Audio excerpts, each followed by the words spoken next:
নিতে এসে তাহলে ভিড়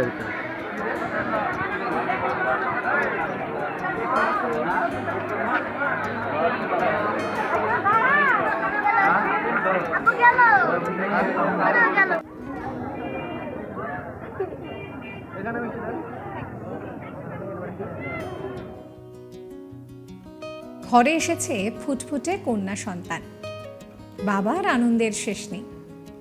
তাই সদ্যজাত কন্যা এবং স্ত্রীকে হাসপাতাল থেকে রাজকীয়ভাবে বরণ করে বাড়ি আনলেন সাগরপাড়ার 12 মাসিয়া এলাকার বাসিন্দা, পেশায় গাড়ির চালক রবিউল মণ্ডল। আমরা যেরকম বিয়ের গাড়ি দেখি, মানে ফুল দিয়ে সাজানো গাড়ি, ঠিক সেই রকম ভাবেই ফুল দিয়ে গাড়ি সাজিয়ে বাড়িতে আনলেন স্ত্রী এবং কন্যাকে। শুধু তাই নয়, ঘরে লক্ষ্মী এসেছে বলে হাসপাতালেই সেখানে স্টাফ থেকে শুরু করে রোগী সকলকে মিষ্টি খাওয়ালেন। চারদিকে যখন কন্যা সন্তান হলে আমরা দেখি যে ভ্রূণ হত্যা করা হচ্ছে, কন্যা সন্তানকে ফেলে দেওয়া হচ্ছে, অত্যাচার করা হচ্ছে, স্ত্রীকে মারধর করা হচ্ছে, এই ধরনের ঘটনা সমাজে যখন আমরা বারবার দেখি, সেখানে দাঁড়িয়ে রবিউলের এই রকম একটা কর্মকাণ্ড যেন দৃষ্টান্ত ফেলে দিয়েছে। বছর 7 আগে একটি পুত্র সন্তানের জন্ম দিয়েছিলেন তার স্ত্রী কল্পনা খাতুন। তার 7 বছরের মাথায় গত বৃহস্পতিবার কন্যা সন্তানের জন্ম দিলেন কল্পনা দেবী। 7 বছর পর কোলে লক্ষ্মী এসেছে। এবারে আনন্দে যেন আত্মহারা বাবা রবিউল। তাই স্ত্রী এবং কন্যাকে রাজকীয়ভাবে বরণ করে ঘরে তুলতে ঘটালেন এই হেন কাণ্ড।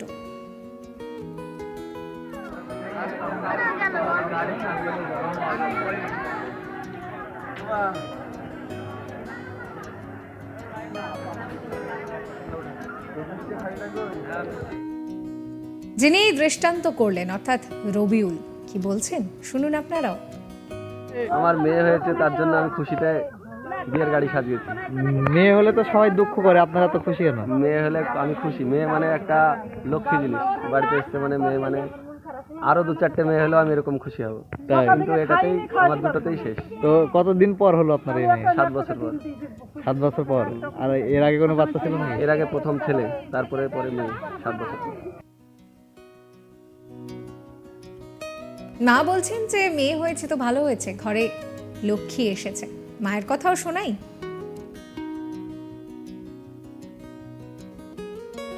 আপনার কতদিন পর মেয়ে হলো? 7 বছর। 7 বছর পর এত খুশি? গাড়ি সাজানো কেন? গাড়ি এত খুশি তার জন্য মেয়ে হয়েছে। তাই মেয়ের নাম কি রেখেছেন? আদিশা জান্নাত। মেয়ে হলে তো সবাই দুঃখ করে, আপনাদের তো আনন্দ কি? মেয়েই তো সব থেকে ভালো, লক্ষ্মী। ছেলে ভালো না? ছেলেও ভালো, কিন্তু মেয়ে হলে সবাই দুঃখ প্রকাশ করে। আপনি তাদের মনে আনন্দ দেওয়ার জন্য আপনারা এটা? হ্যাঁ, তাই তো। এদিকে মেয়ে হওয়ায় হাসপাতালের কর্মী, রোগীর আত্মীয়দের এইভাবে মিষ্টিমুখ করানোয় সকলেই খুশি। হাসপাতালের কর্মী থেকে রোগীর আত্মীয় সকলেই জানাচ্ছেন যে মেয়ের ঘরে লক্ষ্মী। মেয়ে হওয়া মানে তো সংসারের উন্নতি। আজকের দিনে সুযোগ সুবিধা পেলে মেয়েরাও কিন্তু ছেলেদের মতন কাঁধে কাঁধ দিয়ে সমস্ত কাজ করতে পারে, এগিয়ে যেতে পারে, প্রতিষ্ঠিত হতে পারে। হাসপাতাল কর্মী বুদ্ধদেব বাবু, তার কথাও শোনাবো আপনাদের। মেয়ে হয়েছে সেই জন্য গাড়ি সাজিয়ে এসছে, মিষ্টি খাওয়ার আয়োজন করেছে, বহুত তারা খুশি। মেয়ে হয়েছে ঘরের লক্ষ্মী। ঘরের মেয়ে হলে ঘরের প্রথম মেয়ে, মানে ঘরের উন্নতি হয়, সংসার সাজিয়ে তুলে।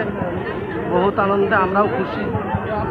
মেয়ে না ওরা ভুল কথা, ওরা অশিক্ষিতের কথা, হ্যাঁ, মূর্খের কথা ওটা। মেয়ে হচ্ছে ঘরের ধনলক্ষ্মী। মেয়ে মানে সংসারের উন্নতি। এই জন্য এরা বহুত আয়োজন করেছে, ফুল গাড়ি সাজিয়েছে, মিষ্টি বিতরণ করছে হসপিটালের সবাইকে। এবার কি প্রথম দেখছেন? এর আগে কেউ গাড়ি সাজিয়ে নিতে? না, এত এরকম দেখি, এরকম আনন্দ দেখলাম, এত সুন্দর দেখি। এটা আপনারা কেমন খুশি? আমরা খুব খুশি, খুব ভালো লেগেছে। আমরা হসপিটালের স্টাফ সবাই খুশি। কন্যা সন্তানের মা বাবার গল্প তো আপনাদেরকে শোনালাম, তারা যথেষ্ট খুশি। কিন্তু বাড়ির আর লোকজন বাকি আত্মীয়রা তারা কি বলছেন, তাদের মধ্যেই একজন বলছেন যে খুব ভালো লেগেছে মেয়ে হয়েছে। এটা সমাজের প্রতি একটা বার্তা যে মেয়েরা তো খারাপ নয়, সত্যি মেয়েরা তো লক্ষ্মী। যদি তাদেরকে সঠিক সুযোগ সুবিধা দেওয়া হয় তাহলে তারাও তো প্রতিষ্ঠিত হতে পারে। তার কথাও শোনাবো। খুব ভালো করে এনেছে, আনন্দ, মেয়ে হয়েছে তার জন্য খুশি, খুব খুশি। আপনারা কেমন খুশি? আমিও খুশি, আমারও 2 মেয়ে, হ্যাঁ, আমিও খুব খুশি। তো কি বার্তা দিব বাবা, সবার যেন খুশি হয় মেয়ে দেখে, সবাই যেন ভালো করে, প্রশংসা করে।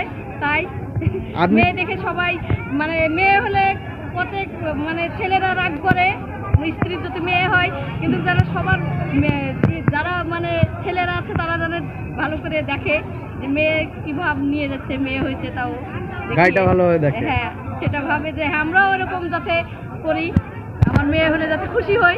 আপনি হ্যাঁ, সেটাই বলতে চাইছি, মেয়ে হলে কেউ যেন দুঃখ না করে, কষ্ট না পায়, দুঃখ না পায়, যাতে আনন্দ করে। এইভাবে যাতে গাড়ি সেজে নিতে আসে। মেয়েরাও যদি পড়াশোনা করে, শিক্ষিত করে, মেয়েরাও ছেলেদের মতনই এগিয়ে যেতে পারে। শুধু ছেলেরাই পারে না, মেয়েরাও পারে। মেয়েরা কি কম পারে? এই নিয়ে আমার কালিগ গোপাল ঠাকুরের রিপোর্ট দেখাবো আপনাদের। কন্যা ভ্রূণ হত্যায় পশ্চিমবঙ্গ ওপরের সারিতে হলেও মুর্শিদাবাদ তার ব্যতিক্রম নয়। বেশ কয়েক সপ্তাহ আগে মুর্শিদাবাদের নবগ্রামে হাসপাতালের পেছনে বেশ কয়েকটি কন্যা ভ্রূণ পড়ে থাকতে দেখা যায় এবং কুকুরের মুখ থেকে উদ্ধার করে সেই কন্যা ভ্রূণগুলি স্থানীয় বাসিন্দারা।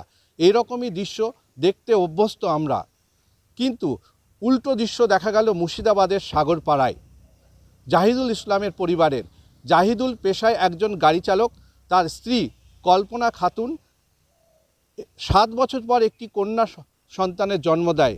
এই কন্যা তাদের ঘরে এলে তাদের মধ্যে এক বিশেষ খুশির উচ্ছ্বাস দেখা যায়। পেশায় গাড়ি চালক জাহিদুল তার স্ত্রী কল্পনা বিবিকে না জানিয়েই তার গাড়িতে ফুল সাজিয়ে সটাম উপস্থিত হয় সেই সদ্যজাত কন্যা এবং তার স্ত্রীকে নিতে হাসপাতালে।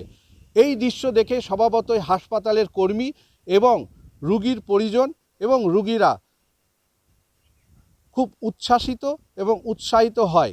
সাধারণত আমরা দেখি যে কন্যা সন্তান বাড়িতে এলে বাবার মুখ ভার থাকে এবং মনে হয় যে কোথা থেকে একটা আপদ বা বিপদ ঘাড়ে এসে চাপলো, কিন্তু উল্টো এক দৃশ্য জাহিদুলের পরিবারের পক্ষ থেকে দেখা গেল। তিনি সমাজে একটা বিশেষ বার্তা দিতে চাইলেন যে কন্যা আমাদের ক্ষেত্রে বোঝা নয়। কল্পনা বিবি তার স্ত্রী বলেন যে কন্যা সমাজের মূল পরিকাঠামো, কন্যা একটি সন্তানের জন্ম দেয়, সেই সন্তানই পরবর্তী ক্ষেত্রে সমাজের সুনাগরিক হয়ে ওঠে, অর্থাৎ কন্যাই হচ্ছে সমাজের মূল স্তম্ভ। এই রকম দৃশ্য দেখে এবং জাহিদুল রুগী এবং তার পরিবার এবং অন্যান্য আত্মীয় স্বজনদের কন্যা সন্তান জন্ম হওয়াতে মিষ্টি মুখ করায়। এই দৃশ্য সমাজের এক বিশেষ বার্তা বহন করে। যখন জাহিদুলের মতো একজন সামান্য গাড়ি চালক সমাজের এই বার্তা দিতে থাকে, তখন সমাজের অনেক শিক্ষিত মানুষকে দেখা যায় এই কন্যা ভ্রূণ হত্যার দিকে।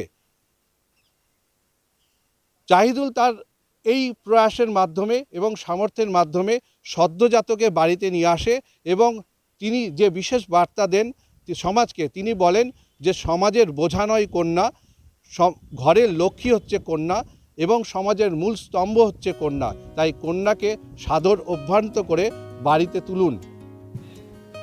ভিডিও ভালো লাগলে লাইক করবেন, শেয়ার করবেন, কমেন্ট করবেন। সমস্ত খবরের আপডেটের জন্য সাবস্ক্রাইব করবেন আজ তাক বাংলার ইউটিউব চ্যানেলকে। ফলো করতে ভুলবেন না আজ তাক বাংলার হোয়াটসঅ্যাপ চ্যানেল।